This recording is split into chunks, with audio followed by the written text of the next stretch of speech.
But first, our top story of the day is going to be about Walmart's announcement, and that's going to bring us over to the one, the only, Grace Sharkey, and concerning about their partnership with Platform Science. Grace, thanks so much for joining us this morning. Yeah, good morning. Excited to be here. It's been so long since I've talked to you guys, so good morning.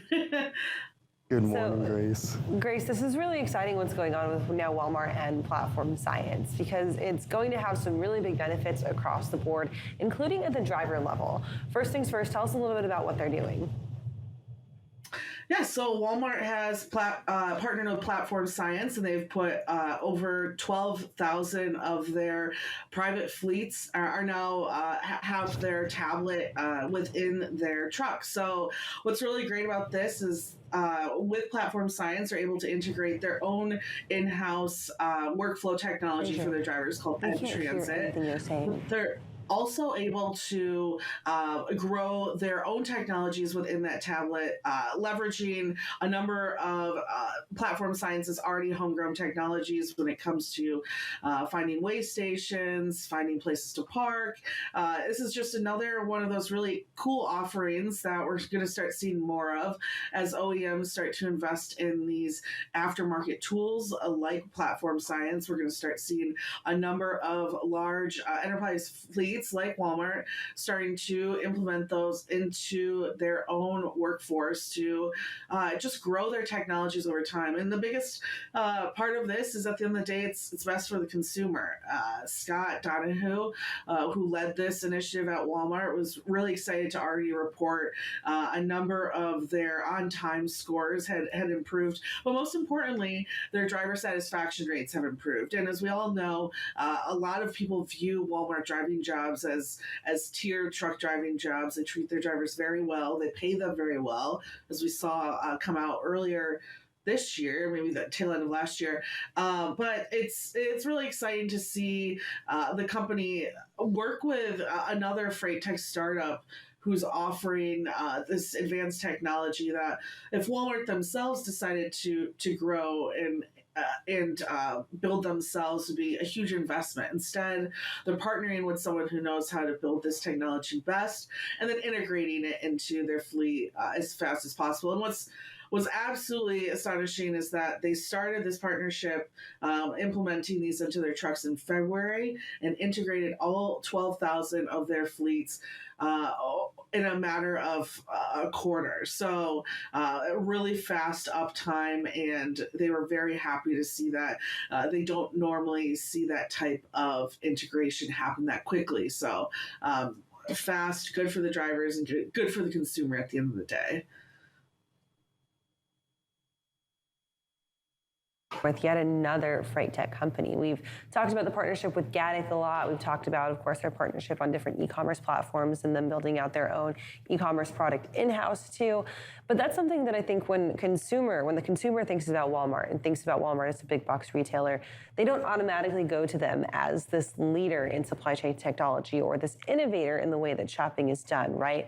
I think a lot of consumers still think of Walmart as kind of like the baseline, the low prices, the basics of what it is to be a big box retailer.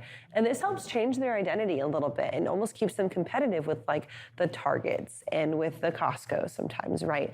So can you talk a little bit about how Walmart maybe sees these partnerships and what that means for them going forward with other freight tech companies? Yeah, so they actually work with a group called Plug and Play, and I've actually wrote about Plug and Play before. They just led an investment round earlier this year. What's interesting about Plug and Play is they work with companies like Walmart, like C.H. Robinson, Panasonic, etc., and they're almost like a doorway to a number of tech startups. So they work for these large corporations to find and hunt down extremely good startups filled with innovative talent, and instead of having to invest internally within Panasonic or within Walmart in this case, they're almost betting on the little guy who has a better new innovative idea, and they can grow that technology together. And that's what Walmart was really excited about, is that they know that uptime and that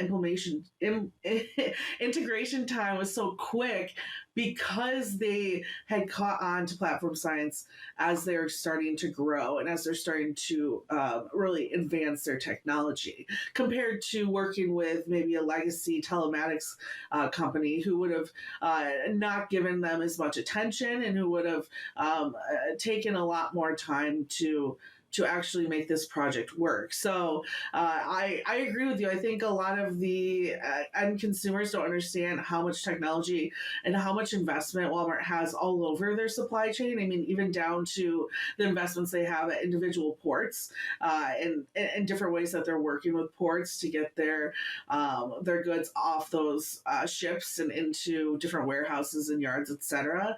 So I think it's Walmart is one to watch. They've spent a lot of time and investment in not just themselves, but a lot of these small startups that they're investing in as well, at least investing their business in, if not directly their own funds.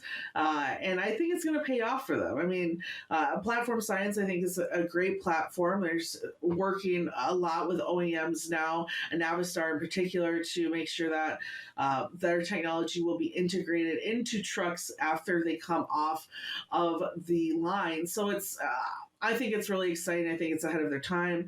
And I think Plug and Play, everyone that they work with has been very happy with the technology they've been able to help them meet and partner with over time.